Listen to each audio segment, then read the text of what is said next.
much, Susan. I'm really glad to be here. I'm glad to be here with you all. Those are all the laws that I'm going to be talking about today. Susan described them perfectly. And thank you all for the questions you gave in advance. And I look forward to answering questions you have as we go, and then at the end as well, because thankfully there are a lot of rights that provide different kinds of a lot of laws that provide different kinds of rights for pregnant workers and caregivers in the workplace. There's many gaps in those laws, but there are a lot of those laws. So we'll be talking about a lot of different acronyms and protections today. So let me know if you have questions as we go. So this is me. I was introduced, Catherine Greenberg. I'm the Director of Litigation at A Better Balance, and we're a national organization. We have offices in New York, Nashville, Denver, Washington. We're about 25 people on staff. We do a lot of policy and legislative advocacy, seeking to expand the laws that protect pregnant workers and caregivers. And we'll work with states, municipalities, federal government to try and get good regulations and good laws that expand the rights we're going to talk about today and create new ones. So I'm going to give an overview today of different laws that provide these kinds of protections. And then I'll also talk a little bit about how to approach situations at work if you feel like your needs aren't being met or your rights aren't being respected. And then, as Susan had mentioned, throughout the presentation and again at the end, I'll make sure that you have the phone number for our helpline. Also on our website, we have a form that you can fill out because there's only so much I can say in a general sense to a group, but we appreciate the opportunity to speak directly to workers to be able to give individualized guidance around where the limits of rights may be, and then how to speak with your employer in order to get your needs met. Here's our helpline, as I mentioned. Here's our website. It's free, it's confidential. You can reach out to us at any point, whether you're trying to plan for expanding your family or whether you feel like you're experiencing discrimination. So this is the flow of how I'm going to move through the topics today. I'm going to go talking first about the experience of being pregnant in the workplace, pregnancy accommodations, how to get time off while you're pregnant at work, and then after birth. So leave to recover from childbirth, returning to work, lactation accommodations, and rights for caregivers. So starting with pregnancy itself, employers have to provide accommodations for pregnant workers for needs that they have related to their pregnancy, giving birth, or any medical conditions related to pregnancy. And this is a very flexible requirement. So a reasonable accommodation can be any kind of change to job duties, work environment, schedule, and an employer has to consider whether they can provide an accommodation and can only say no if it would be significantly difficult or expensive for their business to say no. Now, an employer can suggest alternatives, but they have to have a discussion about whether your requested accommodation is possible, and if not, what other options might meet your needs. And here are some more examples of what accommodations might look like. It could be time off to go to prenatal appointments, light duty or not having to lift heavy things, additional breaks during the day, being able to keep food or water with you at your workstation, a modified work schedule if somebody's experiencing morning sickness, starting their day later, ending their day later, time off to recover from childbirth, and more. And this would be unless it's very difficult or expensive for the employer. The idea with a pregnancy-based accommodation is that a worker doesn't have to have a medical condition in order to get an accommodation. So some of you might have heard of the Americans with Disabilities Act or disability accommodations, and those are really important protections that sometimes apply to pregnant workers, but pregnant workers don't need to have a medical complication in order to get accommodation. So if they would feel more comfortable being able to sit while working, if their OB has told them, you need to stay hydrated, drink water during the day, that's the sort of thing the pregnancy accommodation laws are designed to protect. Employers are supposed to respond in a timely fashion. There is no hard deadline. It depends on the size of the employer, the type of request that was made. It needs to be responsive to the need, though. So if a worker says, I have to go to an emergency prenatal appointment tomorrow, the employer can't take 3 weeks to respond. If a worker says in 3 months, I'm going to need time off to recover from childbirth, then it might be reasonable for the employer to take 3 weeks to respond.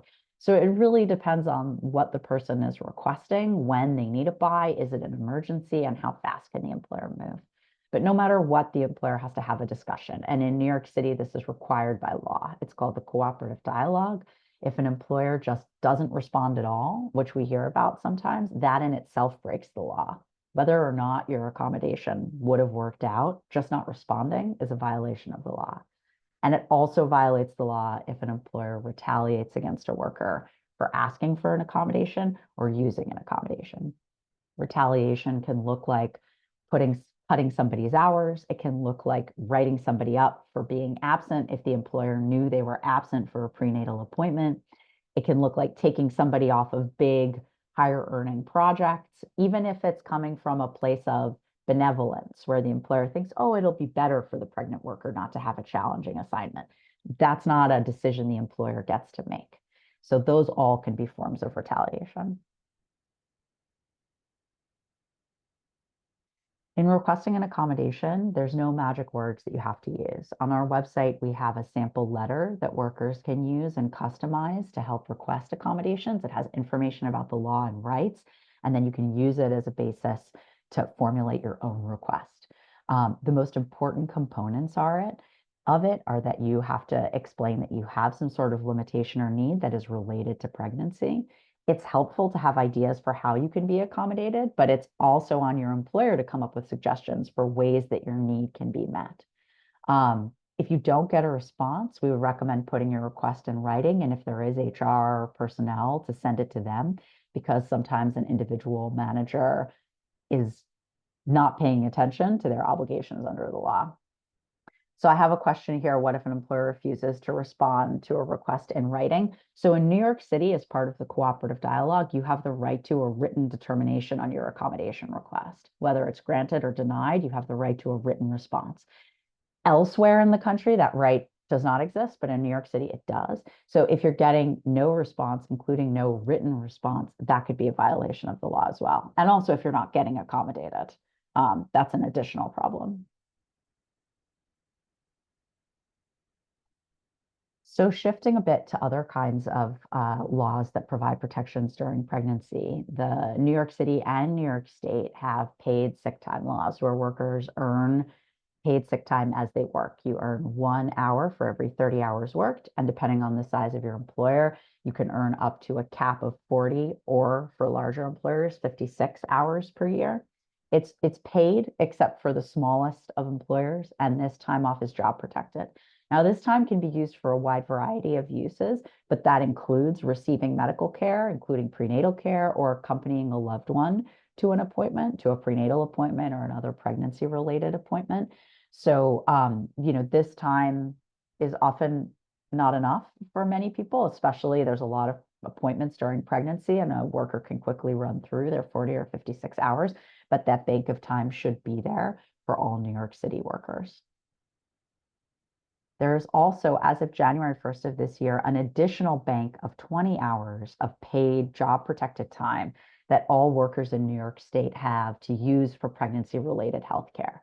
So this is in addition to sick time. Your existing sick time cannot be used to cover it. It is a plus on top of any other form of paid time that you already have. It includes any health care during pregnancy, because I think anyone who's thought about it understands that the health of the pregnant person is so related to the health of the fetus that these two things really can't be separated. So dental care, preventive care that a pregnant person receives during pregnancy would all be eligible for using this time to cover. It also covers care to become pregnant, so fertility related care and end of pregnancy care. It doesn't include postpartum care, although you can use paid sick time for that. And it doesn't include care for a partner who's accompanying the non-pregnant person, although paid sick time may be able to be used for that. This is something we're excited about, like a new additional bank of time for New York workers. Another thing that happens sometimes during pregnancy is flat out pregnancy discrimination. And I mentioned some of this before in the context of retaliation. Sometimes these steps are taken in retaliation for a worker seeking an accommodation or using sick time, but they can also happen where a worker hasn't done anything except be pregnant.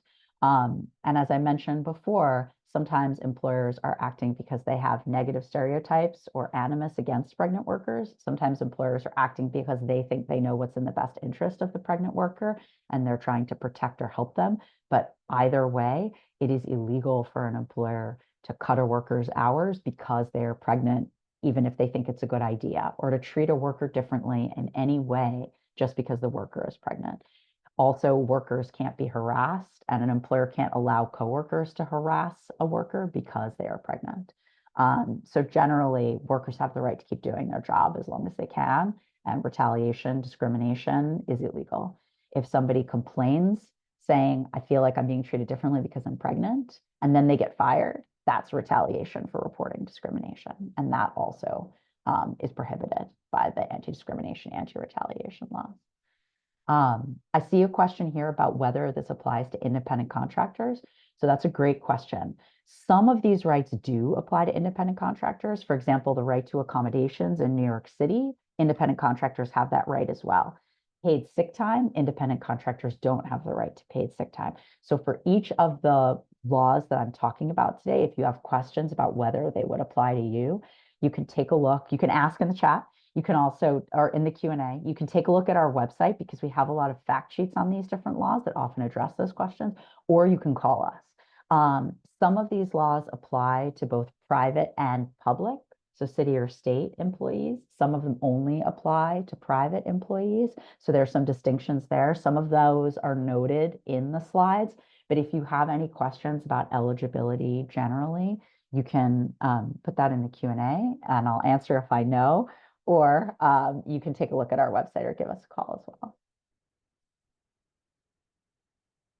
So now I'm going to transition to talking about leave rights. So beyond a few days of paid sick time, laws that provide the opportunity to take a longer leave of absence from work, either as needed during pregnancy, or actually this goes to recovery from childbirth. So there's three different laws that are going to apply to workers in New York City if they need time off, a leave of absence during pregnancy and while recovering from childbirth. So there's a federal law, the Family Medical Leave Act. There's the Pregnant Workers Fairness Act, which provide pregnancy accommodations. I mentioned those before, but a type of accommodation can also include time off to recover from childbirth or time off during pregnancy. And then temporary disability insurance, which provides, it's the only one of these three that provides a paid benefit. And it doesn't come with job protection, but usually one of the other laws, the FMLA or the Pregnant Workers Fairness Act, provide job protection at the same time somebody is getting benefits under the temporary disability insurance program in New York. So the Family Medical Leave Act is a federal law. It's been around for just over 25 years. It really should be paid, but it's not. It provides eligible workers with up to 12 weeks of job protected but unpaid time off for their own serious health condition. So that can be incapacity due to pregnancy, prenatal care, recovery from childbirth, but it can also be any other serious health condition completely unrelated to pregnancy. It covers caregiving for a loved one with a serious health condition, and it also covers time off for bonding with a newborn or adopted or placed through the foster system child. It has great protections. Workers have to be returned to their prior job or to an equivalent job. The employer has to maintain their benefits, including their health insurance, while they're on leave. Now, many workers typically pay into their health insurance, usually by a deduction from their paycheck. While you're on FMLA leave, you may have to write a check to cover. If you're not being paid during this time, you might have to write a check to cover those deductions that would otherwise have come from your pay, like your employee contribution to your health insurance. But your employer must continue paying their portion of the premium and maintain the policy without cutting it off when you're on FMLA leave. These are the good things about FMLA leave. The downsides, in addition to it being unpaid, are that it only is available to workers who've been at their jobs for at least 12 months, to workers who work more than part-time. You have to work sort of more than 25 hours a week on average to qualify for it over the course of those 12 months of your employment. And then also it only applies to larger employers. You have to have 50 or more employees within like a 75-mile radius of your primary work location. And if you work remotely, it's the office you work out of has to have 50 or more employees within a 75-mile radius of that location. So unfortunately, it only covers about half of workers in America because it doesn't apply to many part-time workers or workers who haven't been at their job for a year. But for those workers it does apply to, it provides some really strong job protections. For workers who aren't entitled to job protection under the FMLA, the Pregnant Workers Fairness Act, so there's city, state, and federal versions of this law, the same law that gives workers the right to accommodations like a chair to sit down or breaks to have water, it also provides leave as a reasonable accommodation to recover from childbirth or during pregnancy as needed, unless it would be an undue burden, so significantly difficult or expensive for the employer to provide a leave of absence. And it provides that job protection. Workers have to be returned to their prior job to a similar position. There's not the same rules around maintaining health insurance under the PWFA, but an employer should maintain health insurance unless it would be significantly difficult or expensive for them to do it. So there isn't a flat requirement, it's individualized. And that's why it's not as strong as the FMLA, but it does cover in New York City all employees and independent contractors have rights under the city or the state Pregnant Workers Fairness Act to have their job held while they're needing to take a leave, unless it would be an undue burden for their employer. And both the FMLA and the Pregnant Workers Fairness Acts prohibit retaliation. So if a person requests leave and then they get fired or demoted or sidelined from their work, that would be a form of illegal retaliation. So neither the FMLA nor the Pregnant Workers Fairness Acts provide for any sort of paid leave. So this is where New York temporary disability insurance comes in. TDI provides weekly payments. It's a form of insurance when a worker is unable to work due to any sort of off-the-job injury or medical condition, including pregnancy and childbirth recovery. TDI benefits generally can start 4 weeks before your due date, and they generally go 6 to 8 weeks after giving birth, depending on whether it was a vaginal delivery or a C-section. There is a form. It's available online on the website of the New York Workers' Compensation Board. That's the agency that administers the program. I put it on here. It's the form DB 450 because a couple of people had asked, what do I do? This form, there's a portion you fill out, there's a portion your doctor fills out, and there's a portion your employer fills out. Even if your employer won't fill it out, though, you take that form and you send it to the insurance carrier that provides the TDI benefits for your employer. And that is how you're going to get the benefits. Self-employed workers can purchase their own TDI insurance policies. And you can get more information about that by going to the Workers' Compensation Board to find a policy. It covers people who are employed by private employers, so not state or city or federal employees. The big problem with temporary disability insurance, right on the slide, and this is something A Better Balance is currently advocating hard to the state legislature to fix, it's capped at a maximum of $170 a week. That has not changed. I mean, it's changed since I was born, but barely. It hasn't changed since the 1980s. And so the amount of benefits a worker can receive, it's 50% of the worker's average weekly pay, but capped at a maximum of $170 a week, which makes it insufficient for everybody and essentially unusable for at least some workers, depending on their cost of living. And I see a question here about whether a worker can receive both TDI and short-term disability from the company's insurance policy. So because employers are required to maintain a TDI policy, they are allowed to maintain policies that go above and beyond the TDI benefit rate as long as it meets the minimum requirements of the TDI program.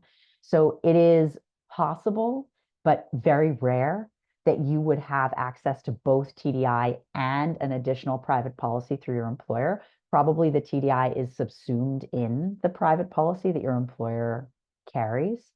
And it sounds like if the benefit rate there, actually, I don't know if everyone can see the question, so let me say, the question is, can you take TDI as well as receive short-term disability? That would be $1,500 a week from the company's insurer at the same time.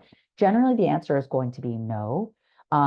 because the $1,500 would cover the employer's obligation that would otherwise have been capped at $170 a week. But that is something that you can find out more about from your company handbook from HR, or you can contact the insurance company directly and ask them. You can ask them to see the terms of the policy or for more information. So any other questions about TDI or leave there, please feel free to put in the Q&A. And otherwise, I'm gonna keep going and talk about additional benefits that are available after birth to bond and recover from childbirth. So the additional paid form of benefit that comes into effect is New York paid family leave. And now this is not available while because a person is recovering from childbirth or during pregnancy, but it is available among other uses to bond with a new child. And so if a worker is limited to the $170 a week of TDI, and that isn't financially feasible for them, even while recovering from childbirth, a worker cannot apply for TDI and instead immediately apply for paid family leave. Because as I'll talk about, the benefit rate there is higher. And so workers sometimes choose to skip straight to paid family leave benefits because although they may be recovering from childbirth, they are also at the same time bonding with their newborn child. So paid family leave is job protected, like the FMLA, which is great. And it provides paid time off up to 12 weeks as well to bond with a new child, care for a seriously ill family member, or also to address certain military family needs. So it mirrors the FMLA in that way. It just doesn't cover self-care for your own serious health condition. Workers have to be returned to their prior job or a comparable position. Insurance and other benefits are supposed to be maintained during the period of leave, and retaliation is illegal, which is great. Private employees here also are the ones who are covered under the paid family leave law, full-time, part-time. Self-employed workers can purchase their own policy. There is a 6-month waiting period for workers to take PFL. So sometimes when workers change jobs during pregnancy, there's a delay between when they give birth and when they hit their 6 months to become eligible for this benefit. You can take PFL to bond anytime within the child's first year of life. So you can go back to work and then take PFL later in the year. There is that 6-month waiting period. We would like to see that eliminated. And that's another thing we're trying to do with the New York State Legislature, so that workers don't have to remain tethered to their job just to preserve their PFL benefits. Or if they lose their job through no fault of their own, their company goes out of business, and then all of a sudden they've lost their PFL benefits as well. The benefit rate here, as I mentioned, far higher than TDI. So now it's over 10 times as much. It's 67% of a worker's average weekly pay. There is a cap, but the cap increases each year. So each year there's a higher rate, and it's 12 weeks per year of job protected paid leave. I see a question here. Okay, let me take a minute and answer this. This is the in-person job. Some tasks can be done from home. This person worked from home for several months during COVID, and there's a long commute. Is it reasonable to ask for a work from home accommodation during the last couple of weeks of work before going on leave?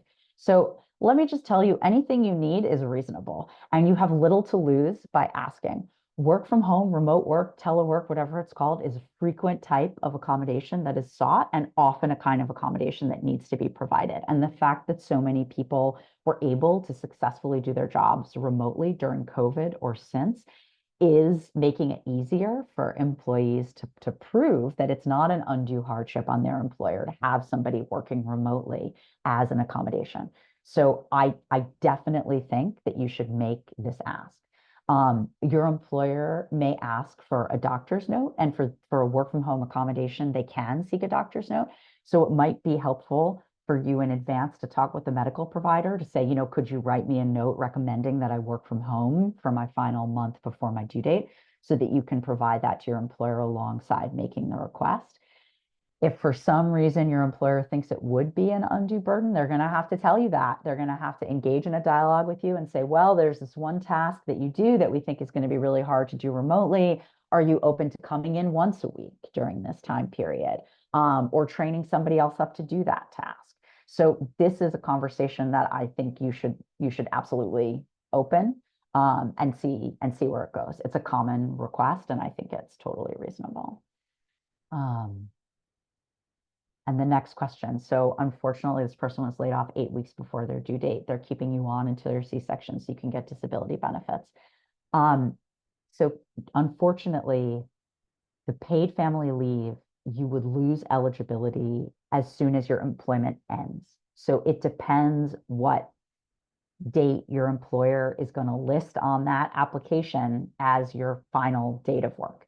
If you are no longer employed when you're applying for PFL, you won't be eligible for the benefit. And we've even heard from workers who were in the middle of getting PFL and their employer shut down, and then they immediately became ineligible for benefits. So in order for you to be eligible for PFL immediately after, I'm like having your C-section, taking disability, and then rolling on to PFL, assuming you don't have other employment in the meantime, you would need to still be on the rolls as an employee during that time, unfortunately. I don't know what kind of disability benefits the company is contemplating, if it's like a private policy that they have or if it's TDI benefits. If it's TDI, then you should be able to maintain your eligibility for that benefit, even if you're no longer employed. That one continues, but PFL does not. So I don't know if that's something your employer is aware of or not, but maybe it's something that you could talk to them about to see if they would be willing to postpone your on paper final date of work so that you can be eligible for PFL. Or if not, if there is some sort of severance they might be willing to offer or increase to make up for the fact that you're going to lose out on this benefit that you otherwise have paid into and they have paid into and that you would otherwise have been eligible for. So I think that I'd like to hope that bringing it to their attention might make them want to do something differently to help support you through that time so that you can focus on having your bonding leave before you have to start finding another job. And I see another question here. Can you ever take TDI or short-term disability at the same time as PFL? So you can't take TDI and PFL at the same time. And a short-term disability at the same time as New York PFL, I don't know the answer to that because it would be a private short-term disability policy. So my answer to that is I am not sure. But if you want to follow up with me or with us afterwards, we can look into that. The question would really be, I think, for the Workers' Compensation Board about New York paid family leave. Would they deem you eligible if you are receiving disability benefits at the same time? So you could also call the Workers' Compensation Board's PFL hotline and ask them, or you could call us and we'll look into the answer to that. I know TDI and PFL can't happen at the same time. All right. All right, so let me see where I am in the slides. And I see that there's one question I haven't answered that goes into detail. And I'm going to return to that one at the end if I have time. And if not, I want to be able to follow up with that person individually. But I'm going to return to the PowerPoint for now, about halfway through. Okay, so you're talking about paid family leave. So now I'm going to talk a little bit about the different ways that TDI and paid family leave interact, understanding, as I had said, that they can't happen at the same time. If you're eligible for both, though, or if you're eligible for a different kind of short-term disability and then you want to use TFL, you have some flexibility and choice in how you want to combine them. So you can take TDI first and then PFL. If TDI isn't enough income, as I had said, you can switch straight to PFL. In general, the non-birthing parent is not going to be eligible for TDI because that's only for your own off-the-job illness or injury. However, the non-birthing parent is almost certainly going to be eligible for PFL to bond with the child. And so you can also think about different permutations of the worker and their partner. So this would be an example. So here we're talking about Jennifer. She's pregnant. She was just due in January. Her doctor recommended she stop working 4 weeks before giving birth due to a pregnancy-related disability. After giving birth by a C-section, she would like to take time off to recover from childbirth and bond with her baby. So here's an example of how she might outline that leave, and this is a pretty straightforward way of doing it. So she would take TDI for 4 weeks before birth, 8 weeks after, and then roll straight into PFL for 12 weeks before returning to work. Now, PFL can also be taken for bonding purposes on an intermittent basis. That means not all at once in a chunk, but in smaller bits. And you'll see this in the next example as well, but Jennifer could do this too. She could spread out, she could take 10 weeks of PFL and then use the next 2 weeks to work part-time. So to take 2 weeks of PFL per week and extend over a longer period of time as she transitions back into work. And we're going to see this in the example of her boyfriend, Roberto, who wants to take leave to bond with their new baby. So he could take his PFL in a chunk as well. He can work until Jennifer gives birth and then take time off for bonding right then and then return to work. But he could also wait. So he could say they have other family who's going to be in town meeting the baby in the house. So he may choose to continue working for a bit after birth, take a couple weeks of leave, then go back to work. And then maybe as Jennifer is transitioning back to work, then Roberto uses some more paid family leave and then returns to work, but uses the remainder of his PFL intermittently, say every Friday, to be home. So there's different ways that you can use PFL in particular that give some flexibility in transitioning back to work. For this question. Are you allowed to delay when you start short-term disability after birth, pushing it out a week or two after the birth date? So a worker is eligible for TDI if their doctor writes on the form, that they are unable to work due to childbirth or any other off-the-job injury during a particular period of time. So if you don't submit a claim for the weeks after giving birth, but you submit a claim that covers a later period in time and your doctor agrees that you're unable to work during that time, then the insurance company isn't going to say, hey, wait a minute, aren't you also eligible? Shouldn't I pay you more? So in my experience, and we usually see this in the opposite permutation, where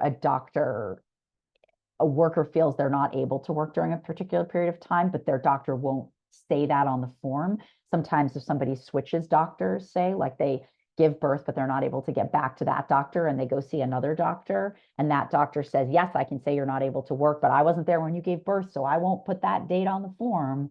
And that limits their eligibility for benefits. They're going to pay out during the period that's on the form is what I would say. So it's really largely between you and your doctor to set that period of time. Currently on 12 weeks of paid leave and didn't request TDI in advance. So you have 4 weeks to file a TDI claim.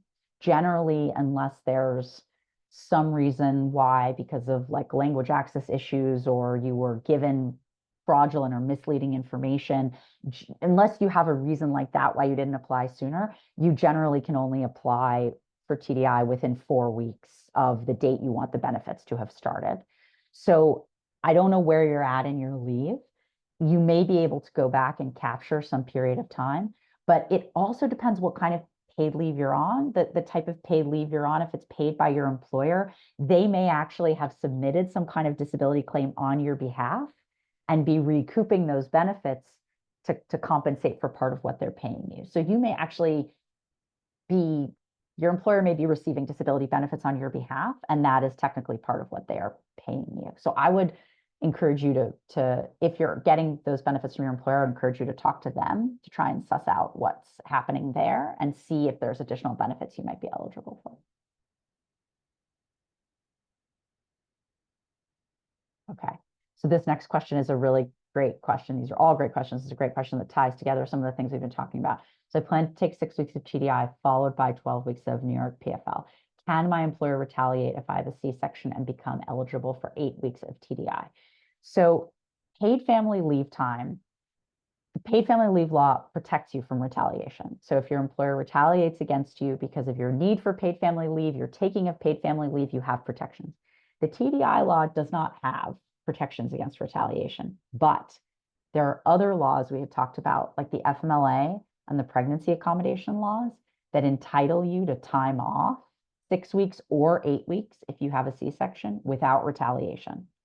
So if you're eligible for FMLA leave, when you're receiving TDI for 6 or 8 weeks, you will also likely be on FMLA leave. And so if your employer punishes you for needing 8 weeks, they would be violating the FMLA. If you're not FMLA eligible during that time, you still have the right to an accommodation to recover from childbirth under city, state, federal Pregnant Workers Fairness Act. And so unless your employer can show that it would be significantly difficult or expensive for them to give you an additional 2 weeks of childbirth recovery leave, if they fire you or retaliate against you for those extra 2 weeks, they've violated the Pregnant Workers Fairness Act. So I would like to say that I think you are legally entitled to those extra 2 weeks. There's that little caveat of the undue hardship, but you should call us if they do that to you, because you have a lot of ways you could be protected. They shouldn't do that. We all know that births frequently don't happen as planned, when planned. Recoveries do not go as planned. Pregnancies do not go as planned. Life happens. And so these laws are here to provide entitlements to leave and benefits, but they also, to different degrees, have some flexibility built into them, understanding that life happens and things don't always happen on the schedule. Okay. Let me move forward here. So I think we touched on most of this, like what if my employer has their own policy? Employers can have their own sick time policies, parental leave policies, disability policies, as long as they meet the law's requirements. So they can offer more benefits, they can offer more sick days, but they have to fulfill their minimum obligation under the law as part of their policies. So there's an example here. If an employer offers 12 weeks of parental leave at 100% of pay, they can do that and have that essentially substitute for the paid family leave benefit, as long as they respect the reinstatement rights and the job protection rights during that time. Or say an employer offers 6 weeks of parental leave at 100% of pay. That can cover the first 6 weeks of paid family leave, but then the worker still has the right to the additional 6 weeks of paid family leave that weren't covered by the employer's more generous policy. And that's similar with paid sick time as well. If an employer is going to offer 15 days of paid sick time a year, that's great, but they also have to follow the rules around medical documentation and notice for that sick time, at least for the time that overlaps with your legal entitlement to paid sick time. So I see a question here. My employer gives 3 months paid and 1 month unpaid. Can I add TDI on top of this? And they say that you can't extend leave with PTO or sick time. Is this legal? So employers do, as is in this example, have the right to run certain kinds of benefits concurrently. Whether you can run TDI on top of that paid time depends on, I would say, two things. One, you would still need to be eligible for TDI at the end of those 3 or 4 months, right? So you would still need to be recovering from childbirth or have a disability that makes you unable to work that would qualify you for TDI. And if that's the case, then you may be eligible for TDI at that point in time, but you can't save the TDI from your childbirth recovery period and use it later. You can only use it during the time you're actually unable to work because you're recovering. And so if that time overlaps with the time they're already paying you, then you're not going to be able to use the TDI later. But if you run through those 3 months plus a month unpaid, or just the 3 months paid, and you still have like a medical, psychological condition related to pregnancy, childbirth, or not, that makes you unable to work during that last month unpaid or beyond, you may be eligible for TDI at that point simply because you have a condition that qualifies you for TDI, not because of the fact that you gave birth 3 months before. They don't allow you to extend your time with PTO or sick time. So you have a legal entitlement to sick time that your employer cannot take away. However, your employer can, during your 3 months of paid time, some of that time, they're likely using your sick time, because sick time can be used if somebody is out of work recovering for childbirth. So they may be using your sick time during some of that time, and therefore saying when you come back, you don't have any sick time, or you don't have any legally protected sick time left. You just have the extra bonus sick time we give you beyond the law's requirements. And for extra bonus sick time beyond the 40 or 56 hours required by law, or PTO, that's totally discretionary and not legally regulated, unfortunately, an employer can make whatever kinds of rules they want for those kinds of time. They can have notice requirements. You have to give us 2 weeks notice before using PTO. They can have requirements that it can't be tacked on to other forms of leave. The only check on their ability to set rules for their discretionary PTO and discretionary sick time is they can't do it in a discriminatory manner. So if they said, oh, well, somebody coming back from a 3-month sabbatical can then tack on their PTO, but somebody coming back from a 3-month parental leave isn't allowed to tack on their PTO, that discriminates against caregivers. That's illegal because it's discriminatory. But if they're not discriminating and it's a policy for everybody, then they can unfortunately do what they want with PTO and with sick time that goes beyond the legally mandated number of hours per year. Okay, I'm going to turn back to my slides, but I think we're getting there. We're making pretty good time. Thank you all for the questions. It's really helpful. I want to know the information I'm providing is the information you need. Oh, I think I'm running low on battery, so forgive me. I'm going to address that too. And so the last section, I'm going to talk about returning to work and lactation accommodations. And so if you have questions about this too, feel free to put them in the Q&A. I'm going to disappear for a second as I plug in my computer as I do this then. Okay. So here, actually, this is the principle that I just mentioned, caregiver discrimination. So if you are a caregiver for a child under 18, whether you're the birthing parent to that child or not, or if you are a caregiver to a loved one with a disability who either lives with you, is related to, or relies on you for care, you are a caregiver under the law. Sorry, I'm going to plug in for a second. And in New York State, it's illegal for your employer to discriminate against you because you are a caregiver. Unfortunately, this does not mean that you are eligible for accommodations as a caregiver. So if what you need is a modified job schedule to be able to drop your child off at daycare or to be able to meet your child's school bus, that is not something that you have the legal right to, but you do have the right to be treated on par with other people who are not caregivers. So an example I like to give is if your coworker is allowed to be late to work 3 days a week because they're training for the marathon, then you are allowed to be late to work 3 days a week because you need to take your child to daycare. So if somebody else is getting an exception to the rules, then you are allowed to have that too. Otherwise, sounds like discrimination. An employer can't hold you to different standards, give you different assignments, take you off of important projects, not give you a promotion because they think you are uncommitted because you are a caregiver, or because they think you're better off at home because you are a caregiver. Those kinds of like stereotyped assumptions, whether they are benevolent or malevolent, are forms of caregiver discrimination. So pumping at work. So these rights have recently expanded, which is really exciting in New York. So workers in New York already had the right to private space that is not a bathroom to express milk at work.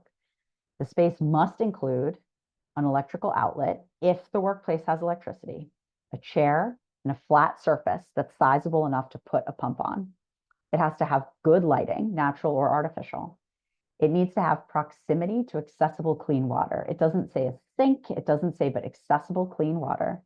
And then if there is a refrigerator at the work site, you need to have permission to store your milk in the refrigerator if it's available. They don't have to get a refrigerator for you, but if there is one, you need to be allowed to use it and be given access to it.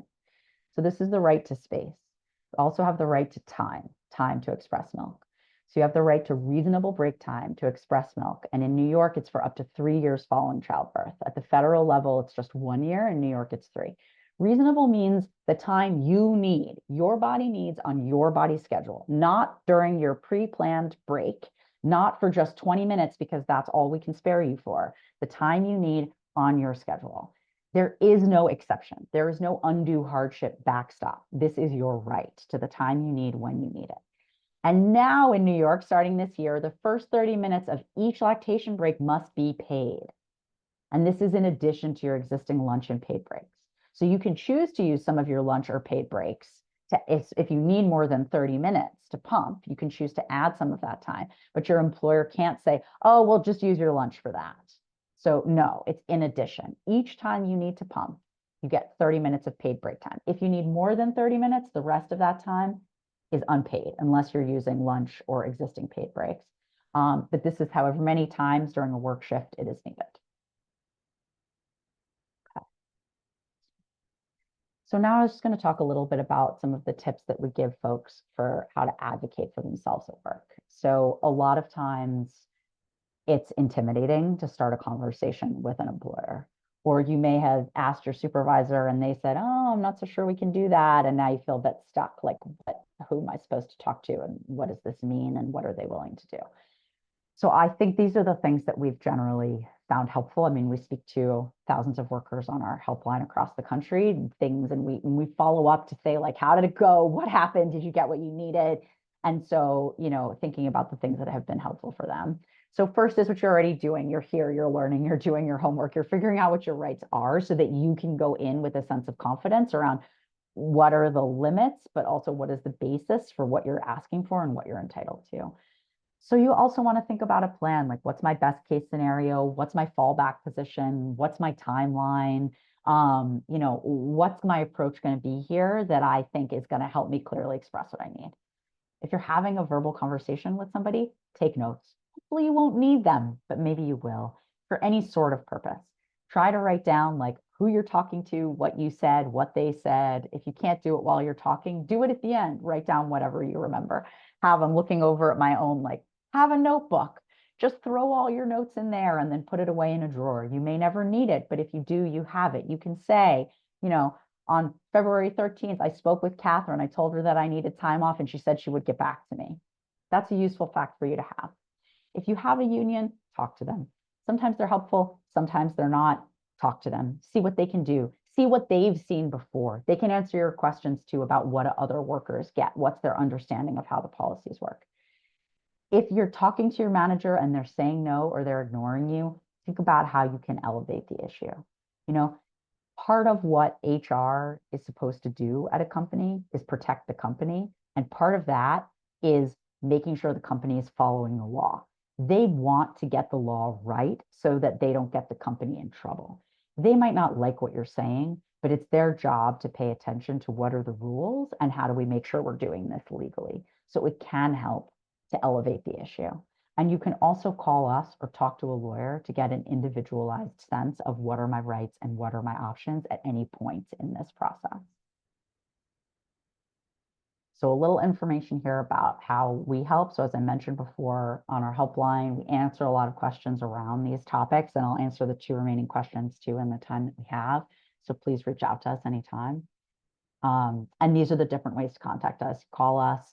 We have a workplace rights hub on our website, and the link here is to the New York page, which has all the combined information about these different laws and links to our fact sheets that will answer some more nuanced questions around eligibility and benefits. So there's a lot of really good information there. Let me turn, because this is my last slide, let me turn to the remaining questions and see what else I can answer.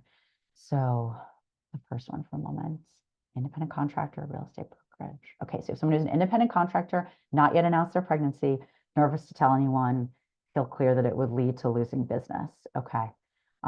There's 0 information in the agent manual. We'll need to take time off and won't hit sales numbers. Okay. So there's a few things I can say that might be helpful.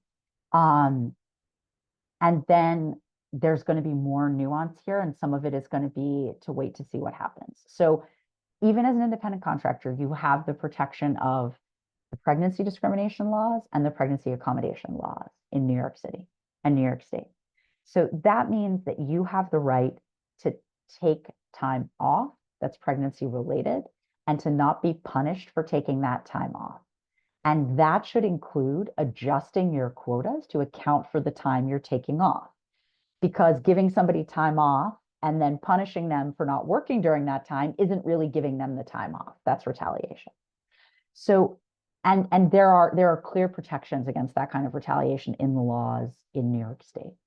So my hope, my expectation would be that if you speak with them about this and you make clear that what you're requesting is an accommodation in the form of leave because you're going to be giving birth, that will mean, and you say, I would like to prorate my my goals for the year, then I think at that point, I would expect them to engage in a cooperative dialogue with you around how much time are we talking about? How do you think this is going to impact your sales numbers? What would this look like to be fair to everybody? I also think they're going to know eventually So thinking about how you want to present it and what you think would be a fair and reasonable outcome, and sort of like taking control of the narrative in that sense, I would hope would be helpful. If you know anybody else who has taken leave for any reason, especially someone who's dealt with this manager, but if not, even if you know other people in the industry who've had to take medical leaves, caregiving leaves, pregnancy or childbirth related leaves, to try and get a sense of what might be industry standards so that you can come to them with a proposal that you think is reasonable. That could be helpful. But these are just kind of general, like, maybe this is not hitting the mark. You could feel free to call us. I mean, we don't know your industry and we don't know your relationship with your manager, but I think those are some of the general principles that I would rely on there. What else we have here? If your employer filed for a disability claim on your behalf, do they have to disclose it? So you didn't fill out any paperwork. You're not eligible for additional time. So if you submitted a note from your doctor, it is quite possible that they use that to fill out and submit a claim form on your behalf. So I would ask them.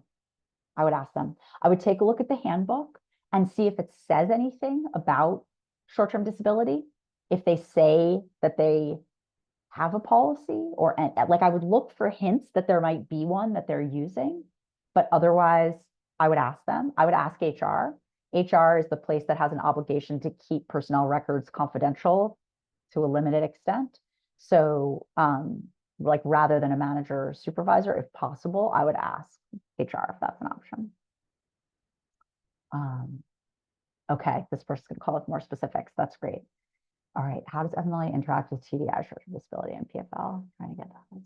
Yep, would like to take union short-term disability first and then PFL. It overlaps with FMLA. Right, right.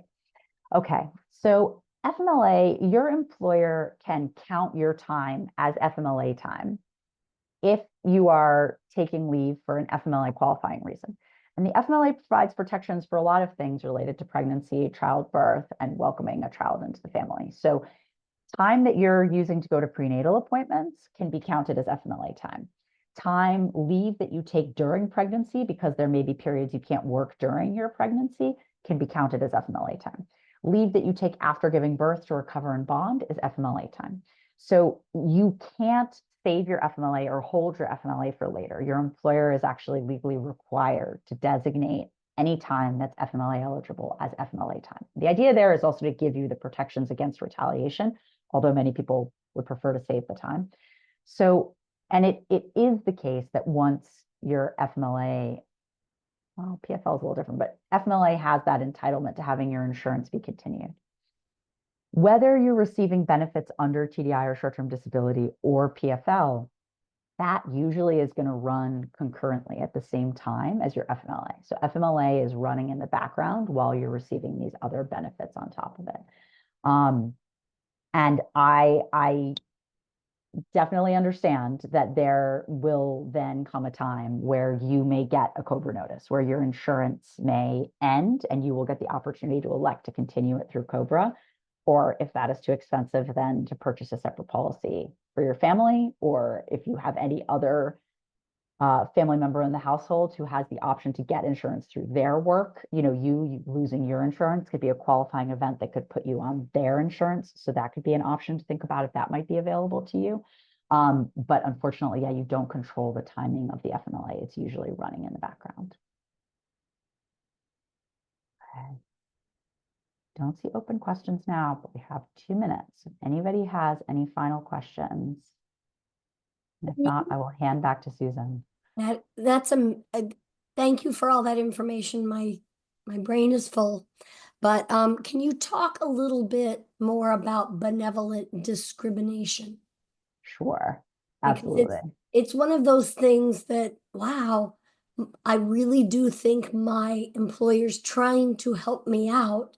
But if I don't get this big project, I may not get that promotion that I was working for. And I totally wanted to work on that project. Mm-hmm. Absolutely.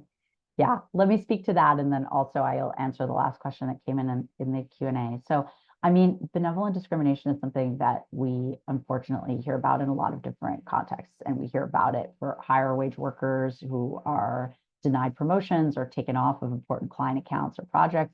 And we also hear about it from many low wage workers, especially workers in industries like the nail salon industry, where the employer starts saying, oh, you're a liability, or anything that involves warehousing, heavy lifting. Oh, you're a liability. I can't have you here. You need to go home. It's better for you. Go home. Just wait. That's illegal. That's pregnancy discrimination. And it has a tremendous negative impact on the mental and physical health and economic security of pregnant people and families. As I think we all don't need an explanation to understand that.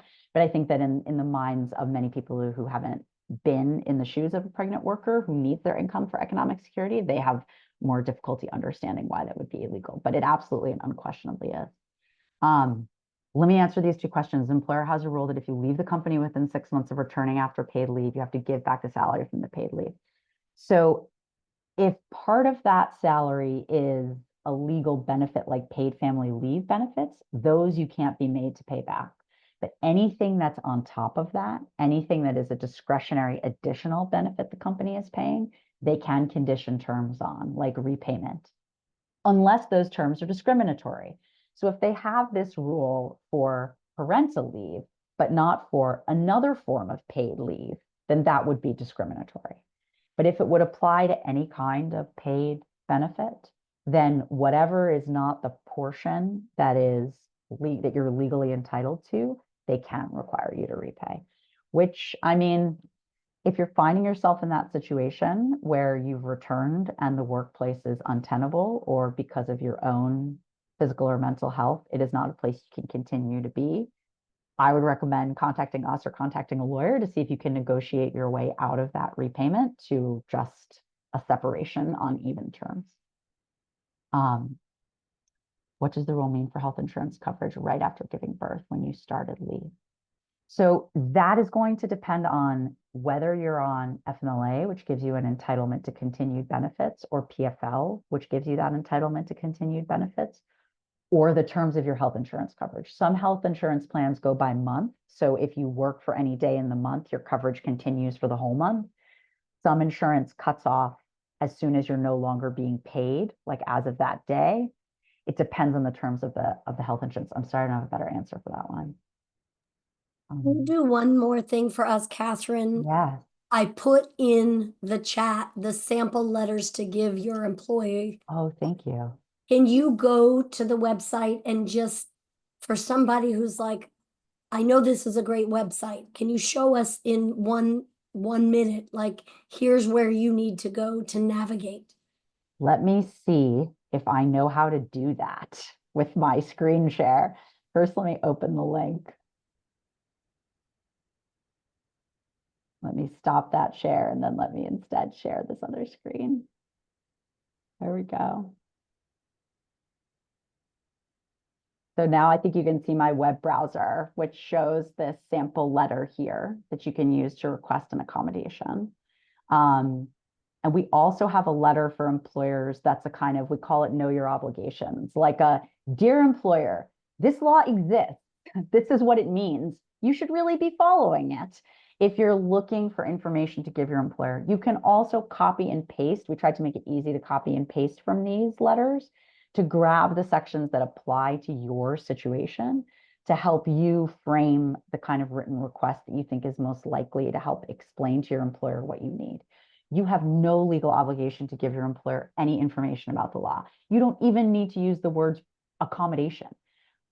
A pregnancy accommodation request can sound like, I'm pregnant and I need to drink water more often. Or I'm having morning sickness. Is there anything we can do about my schedule? Those are both accommodation requests. So there's no special words you need to use. But if just asking isn't getting what you need, you can try, we recommend putting things in writing and starting to use the language of the law. My other question would be, you like your workplace, they're still not accommodating. You don't want to burn bridges, especially with something like benevolent discrimination. Do you have any overarching, you're taking your notes, you're getting everything in a folder, but do you have any really good advice for people who just need the accommodation, they want the leave, and they're not getting anywhere besides calling you. I think our experiences at work are often about the relationships with the people around us. And so I think what we say in those kinds of circumstances is going to be specific to what your goals are within those relationships. And when I speak with workers, people have lots of different kinds of goals. And so they use their communication in lots of different ways. I think if somebody is really seeking to show alignment as well as express a need, they could start from a place of, I wanted to tell you about something I learned recently. And this was news to me, and I wasn't sure if you knew it either. So the other day, my sister told me about this law called the Pregnant Workers Fairness Act that gives pregnant workers some flexibility in the workplace. And I know I'd mentioned before that it's been hard for me to get to work on time because of my morning sickness. And I'm thinking that this law might help us come up with a schedule that works for both of us.